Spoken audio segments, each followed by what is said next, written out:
All right, welcome back to part number 2 here of terminology and functioning. Just a quick little recap. The first video was 40 something minutes long, so if you all of a sudden just came through and are watching this one and all of a sudden, good for you. You have quite the drive. But assuming you took a little break, in the first video we were talking about how things function, how things move, what makes them move, establishing some more trader talk and lingo. So that's what this is going to be, just the final 3 scenarios. And in this section though, we are going to start to move a little bit more towards reality, meaning, like I admitted, our little perfect market is there for example's sake. However, it's not quite a realistic market. It's kind of one of those things where it's all rainbows and butterflies and unicorns and ice cream cones. But now we're going to start to go towards more of the realistic thing. It's not going to be a jump right away, but I'm going to slowly start to transition things more into a realistic marketplace. So that's another thing that we're going to do in part number 2 here. But just keep that in mind. We're going to start to phase away, but this is where stuff really starts to pick up. We're starting to understand how things are moving, and you're seeing how people are reacting with emotions and stuff like that, and we're just going to continue to go down that path. In scenario 4 here, we're going to have our trader talk once again, but we're going to talk about true size. And true size is just referring to how many shares is somebody trying to sell or buy. And unfortunately, the majority of time, this is not known. We'll get more into that in a few minutes, but let's just update the scenario right now in terms of our little story that we're kind of going. So the first part is our mutual fund over here. He becomes even more motivated. So money talks, put your money where your mouth is. And that's exactly what he does. He says, you know what, I'm willing to now pay 0.055 for shares. The other thing that happens is our stockbroker, and his puppet is Seeb. So the stockbroker is telling his puppet, I want to sell 175,000 shares, and he wants to sell them for 0.061. But he understands what's going on. He understands human emotions. He doesn't want to freak out the market. So he tells his puppet, his representative, hide his true share size. So that's what the market maker is going to go and do. And then nothing else has changed. Our Canadian friend, 70,000 at 0.07, and then Slick Willie is still sitting there trying to sell 10,000 at 0.065. Again, a lot of different stuff going on. This person all of a sudden is coming into the market. This person wants to buy, that wants to sell, but this only person wants to only buy for this. That person wants to sell for this, but this other person wants to sell for that. All sorts of stuff going on, but level 2s does a great job of taking all that mass chaos and quickly organizing it so that we can see what's going on. So from the level 2 perspective, our mutual fund got a little bit more motivated, reflected by the raising of the bid here. Fancy, our Canadian, still sitting there at 7. Slick Willie still at 6.5. But then, Slick Willie, he just got, one up here. He pulled the whole cut in front of everybody. And then look, the stockbroker comes, tells his market maker to go right there at 0.061. So, right there, one of those things where now you have more market makers cutting in front of each other. And at the request of the client, which we've covered, if we were to just still apply the add 2 rule, that tells us 5,000 shares. But I wish you could know this sort of stuff. That would be great to know. But does Seeb really have 5,000 shares to sell? No, he has 175,000 shares, but he was ordered by his boss, by the his client, to only show 50. So that's what he's doing. However, and this is bad news. This is disappointing. Market makers do this on a regular basis, and they usually do it regardless. It's not like you have to, call in or when you enter an order, specify, I want to try to, change the orders. Now on big board stocks, that's a whole different ball game. But as far as penny stocks, what we're concerned about, the default size is usually what everybody's using is the default size. It's not like you have to tell people, hey, use the smaller size. The smaller size is the default. And, the true size is usually much bigger than what it is showing. And that's not just the case for, stockbrokers or anything like that. That just kind of, I guess, was a coincidence in terms of this example. But all market makers do it, and Knight is the prime example. I just use Knight because he's always getting thrown under the bus and accused of stuff. But it's just the default setting that they use. So that's what's happening. Now let's talk about the current spread. What is the current spread right now? Pretty darn tight, isn't it? I mean, 0.06 by 0.061. I mean, that's a beautiful little spread. So you got to start to think now. Let's think about this from an emotional standpoint, from a psychological standpoint. Does that make you feel pretty good? Yeah, tight spreads are good. Nobody wants to see some massive spread. I mean, at one point in our little story here, the spread was at a penny, and then at I think after I don't remember what happened, but I think it was then a penny and a half. I mean, that's a decent sized spread. But now you look at this. I mean, this is about as tight as it gets, and that's what you want to see. That inspires confidence, and confidence is an emotion that is good. You want to understand how people may be feeling, and when tight spreads give confidence. So write that down. Tight spreads give confidence. Or if you've taken maybe another course, tight spreads give belief, and that'll make sense. But moral of the story, when the spreads are tight, confidence is there. Confidence can be built upon, and that's what a nice healthy little market needs to see. Now, I just got done kind of, I don't want to say bashing level twos, but just keeping it real and letting you know where some of the kind of gaps are. So the first gap, just to reiterate, default sizes are usually used, so you're not going to always have the convenience of knowing how many shares everybody wants to buy and how many they want to sell. As nice as that would be, unless it's like ARCA or another ECN showing up on a penny stock, you're just never really going to know how many somebody wants to buy or sell. The other thing is, it's never going to show you the entire market. Nothing is perfect, obviously, and this is just another kind of one of those blemishes. But level two, and again, that would be awesome if that was the case, but there is no tool known to stock traders, unless you're a mind reader, that can show you the entire market. And that's kind of one of the big falsehoods out there, is people say, oh, you got to get level twos because they show you the entire market. Now, they probably don't, I know what they mean it in, but if you take entire in the true sense of the word, that's just not true. It's false. Level twos do not show you the entire market. Well, what do I mean? I've always heard that level twos are, they show you everything. No, they don't show you everything. So let's just update things here. We got a lot more going on now with our little situation here. So our river van trader, he probably just got back from fishing or something, so hopefully he caught a big fish so he can feed his family tonight. But he gets back from the river, puts the fish in the freezer, and then grabs his laptop, and he wants to sell 30,000 shares at 0.065. So maybe obviously he's already bought at one point in time because he has shares and he wants to sell them now. Our professional trader is now back. Remember, they sold at one point. Now they want to buy 37,000 at 0.055. Hey, look, Grandma's back. Maybe she went and cooked a nice apple or baked a nice apple pie or something, and she had some time to cool down from her. Just she got Slick Willie really kind of just got her, but now she's like, you know what? I think I want some more shares in that. So she wants 35,000 at 0.056. Billy Bob is back. He wants to sell 20,000 at 7. But then we have another different kind of thing out here. We have our ballerina. She gets home from practice and she's interested in buying some shares. So it's one of those things where, okay, is that going to be reflected anywhere on the level twos? I mean, she's interested in the market, but is there any way that level twos can measure this sort of interest? So here we are now. Again, all sorts of stuff. Now we have new people coming in. We have old customers coming in that used to own shares but sold. Others are buying and now they're looking to sell. I mean, all sorts of stuff going on. Everything gets put well into order here. I mean, so here, let's just kind of go through things. Our young couple here still wants to buy their 250. Grandma here wants to buy 50. Wait, no, she actually wants to buy more than that. But like I said, at the beginning, I want to start to slowly ease us into more of reality. And reality is market makers are usually showing the default size of 50 or 5,000, depending on if you need to apply the 2-0 rule. But anyways, so Knight is just showing the default. Knight's not up to anything sneaky. They're just doing the default size that all the other market makers do at the same time. The reason it looks a little fishy here is I haven't quite transitioned everybody, but we'll get there.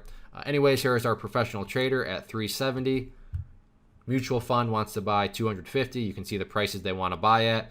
Our stockbroker up there still wants to sell 50 shares at 0.061. Oh, wait, 175,000 shares, but they're hiding. But so as far as the market's concerned, it's just 5,000 shares. We have our guy that just caught some fish, the river van trader. He wants to sell 30,000 at 0.065. Slick Willie, the Canadian, and then Billy Bob is up here at 0.07. So, but I've talked about everybody except that ballerina. Well, level twos, I mean, hopefully by now we can all agree that they really do a great job of organizing a lot of the chaos and just showing the things that are going on. But they're not going to show everything. That's why level twos, anybody that says, oh, level 2 show the entire market. That way you're no longer trading blind. You are still trading blind in the sense of you have no idea where the interest is out there. All you can see is motivation. Level 2s, so here's another one. Write this down. Level 2s show motivation, but not interest. How do they show motivation? Well, what do we call on the bid side? Partial motivation, because they want shares. They're putting their money where their market is, or they're putting their money where their mouth is, but they're not quite motivated enough to buy from the people on stage. Same thing over here. Partially motivated. They want to sell, but they don't want to sell for just any old price. But interest, which is the ballerina, she just got home from work. She's interested. Level 2s don't show interest. They only show partial motivation and then motivation. But as far as interest is concerned, they don't show any of that because there's just no way to measure, when somebody's getting home and then all of a sudden may, want to get some shares. So we're going to see how that all plays out here. And then finally here for scenario number 6, I've been hinting at that, and I've already used the word psychology and all this stuff, but level 2s are just, probably one of the best things that they can be used for is just the emotional aspect and just market psychology. The good thing about humans, and what we have to realize as traders, is humans are predictable. Now, you can't predict people right down to, an exact square inch or anything like that. However, general feelings, general emotions, general, ups and downs of people's moods and, how they may feel, that's all predictable because all humans have the same emotions. And level 2s are pretty much just one big psychological pool of people that are showing emotions and how people are feeling. That's really what it is. It's kind of like a talk show. That's what it is.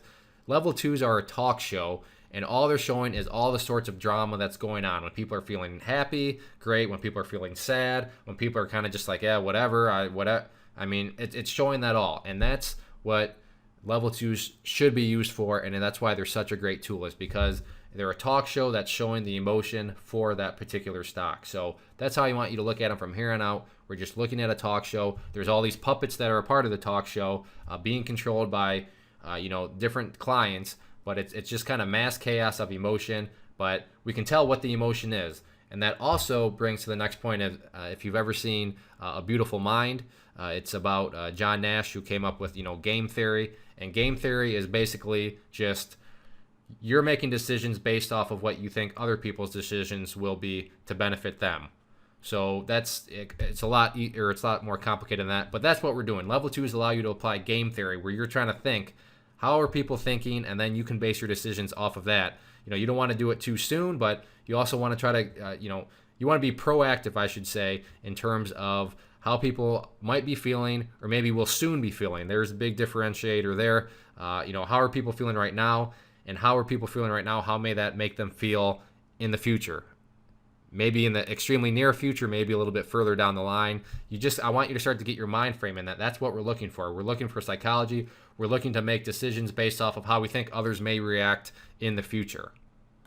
So I don't know what happened with the ballerina. Maybe she had just a really, a good shower, because she was probably sweaty when she got home from, the practice. And I don't know about you, but when I have a shower, sometimes those are my best thinking moments. And then I have an aha moment. So let's say the ballerina had an aha moment. She really wants this company now. She doesn't really care what prices she gets at it, and she's going to go in big. She wants to buy 100,000 shares at 0.061. So she says, Knight, I want 100,000, or I take that back. She wants 100,000 shares, and she's saying, ideally, Knight, get them for me at 0.061, but if you need to get a little bit more, that's fine too. But she tells Knight, tells her puppet, you know what, as your puppet master, go out there and get me these 100,000 shares, and hopefully you can get them at 0.061. But she's looking at level 2s. She's thinking, well, it's probably not going to be the case because Sieb's only got 50 sitting there.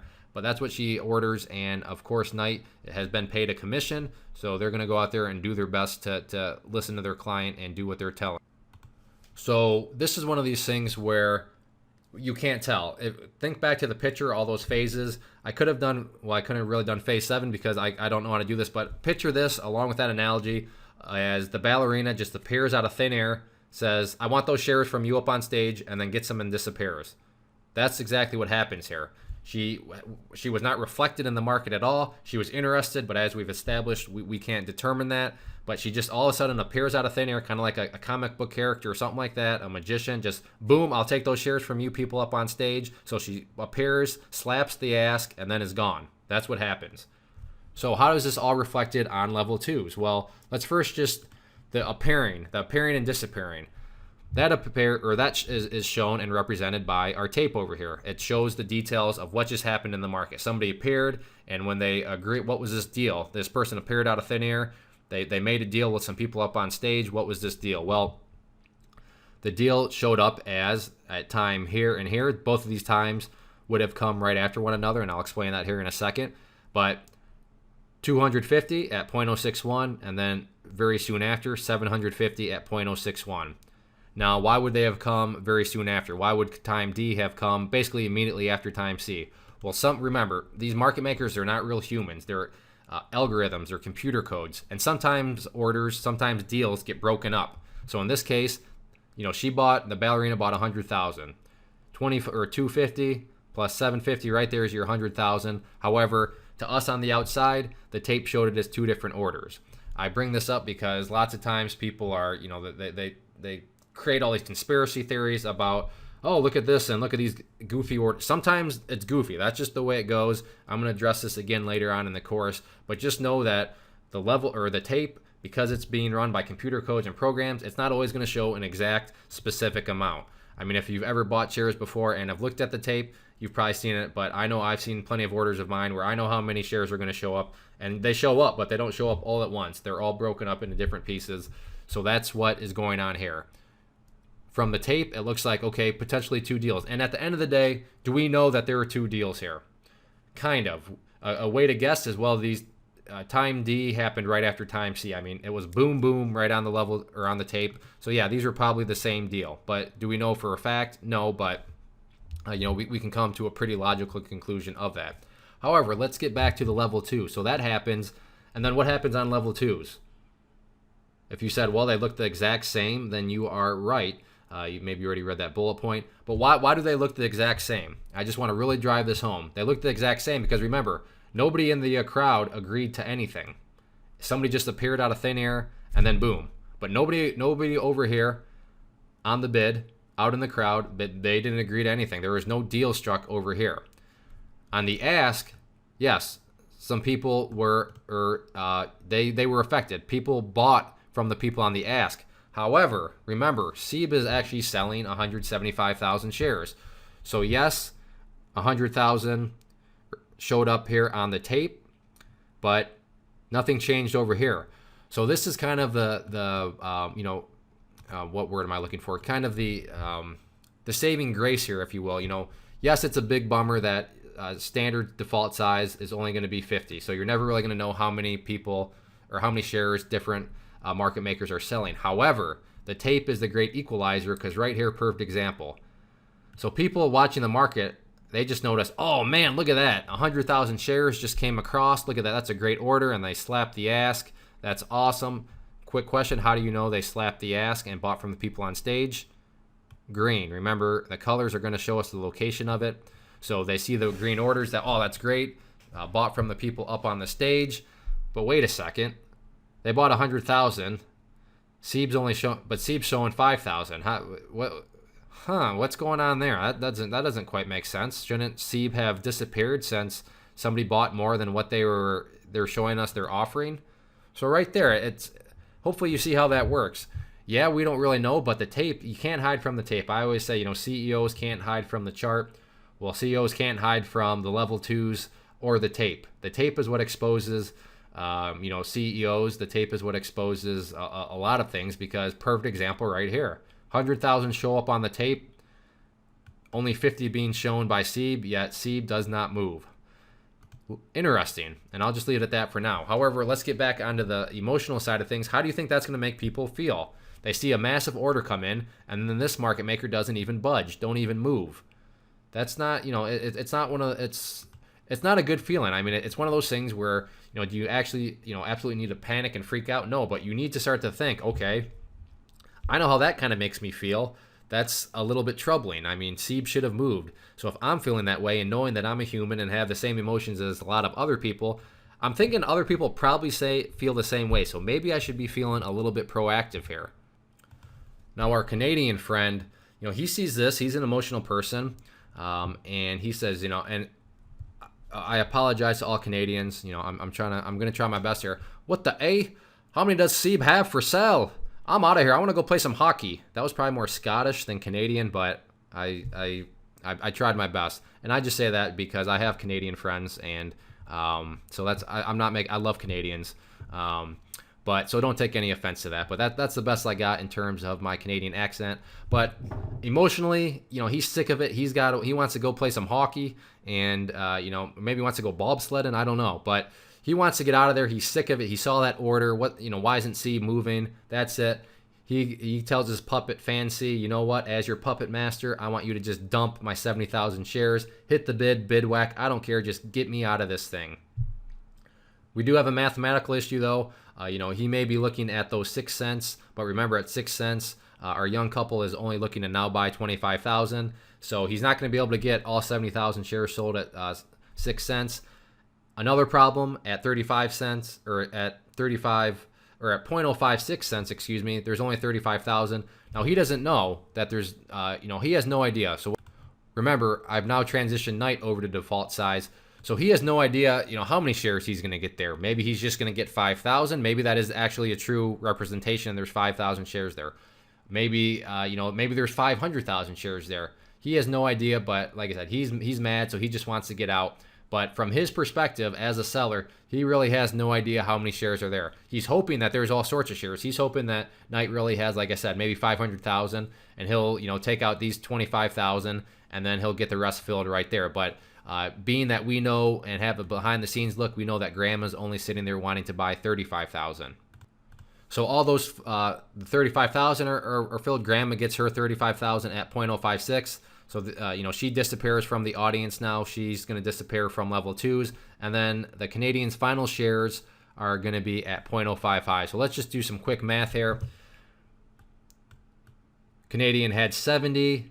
He was able to get rid of 25 at 0.06. Was able to get rid of another 35,000. So that's 60. So that leaves us with 10,000 shares left.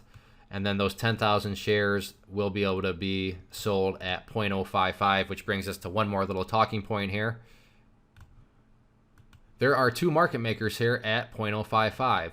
And because, as you just saw us do the math, there's still 10,000 shares that need to be sold. Now the question becomes, well, who's going to get them? Is it going to be the mutual fund? Is it going to be the professional trader? Maybe is it going to be for both? Don't know, and I'm going to cover that later in the course, but just something to take in mind, or take note. There's 10,000 shares here, and they have to go between two people that, the demand here is much more than what the supply is. Demand's well above 10,000 shares, but that's all that the supply is going to be provided at this point in time. So now let's have a little quiz time here. So what does this tell us about Knight's order? So we look over here at the tape, and you can see that when he gets mad, he starts to dump. Boom. This was known. We knew that there was 250 shares sitting there at 250. But here was Knight's order. Knight was sitting there at 0.056, and then the next comes at 0.055. So that tells us that all the shares at 0.056 are gone. All the shares were what? 350. So right there it told us that although Knight was only showing 5,000 shares, there was actually 350 shares sitting there, because right there the tape showed us that what wiped out the 0.056s was 350 shares.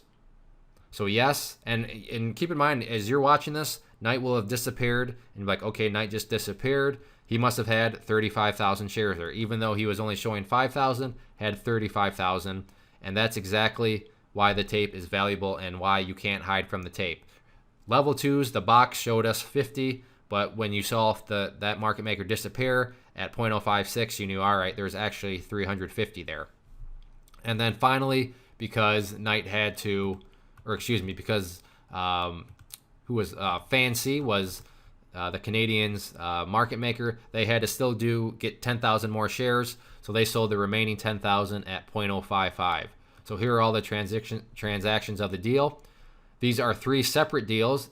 This one right here, we had it get divided up into different portions, but here there's three separate deals because there's three separate people that are being a part of it. Sold some at 0.061, So here is a deal, an agreement reached with the young couple. Here was the agreement reached with grandma. And then this, we don't know. Because as you'll see, both market makers are still going to be there. So we don't know who this deal was reached with. Actually, I take that back. We will know. Normally you don't know, but in this case we do. And that'll make a good little question here. So what does the level twos now look like? Ask yourself that. And then psychologically, you know, what kind of emotions does this tape cause? So think about it. Had the big orders go through here, and then you're thinking, oh, I hope that doesn't get anybody to freak out. And then look what happens. Uh-oh, somebody got mad. Now, do we know it's the Canadian? We don't, but somebody got mad, and that's, you know, the psychology of the tape. So things were looking good. This big old ass slap right here had everybody buying at 601, and then nothing moved. And then from there, the price just got knocked down, and there is a typo right there. I'm just going to man up and admit that first order was at 0.06, so my apologies there. Now I asked the question, how do I know who actually got those 10,000 shares? So take a look at the bid, or take a look at the people out in the crowd right now, and then let's go do a little exercise. I'm going to show you what it looked like before. So remember, Canadian wiped out young couple, wiped out grandma. However, because of the tape, we knew that this was actually 350 or 35,000. So the tape finally revealed what this was when Knight disappeared from level twos.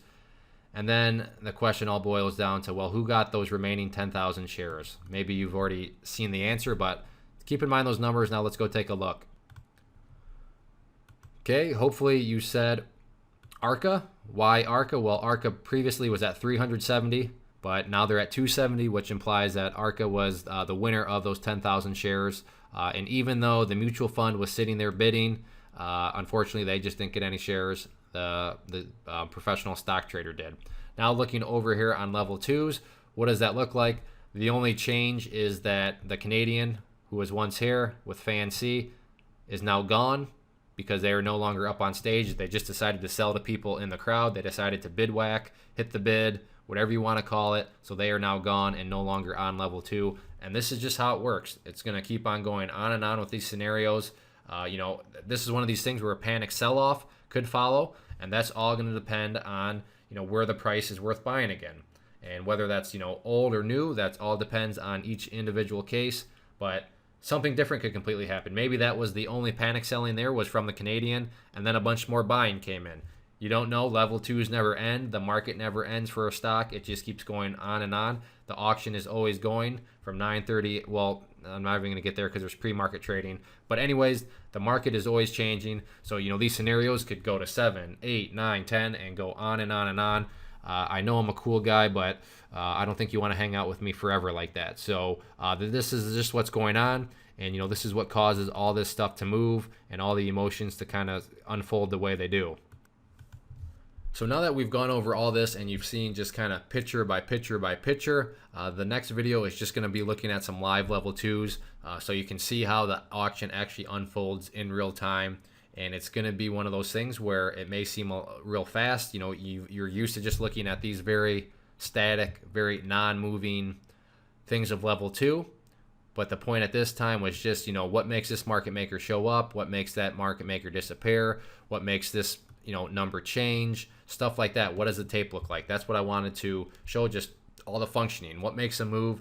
Now in the next video, we're just going to see how they move. You know, I don't want to, it's not going to be any sort of like in-depth strategy or anything, but it's just going to let you see, okay, now I see the auction. Now I'm actually seeing how things unfold. So that'll be the goal of the next video. And then we are just going to keep on pressing forward with building this, you know, this house that have a very firm foundation on now. But, you know, if anything, just remember, emotions are in the level two. It's just one big talk show, and that's what we're trying to make sense of. So keep that in mind as we continue to plow through the course here.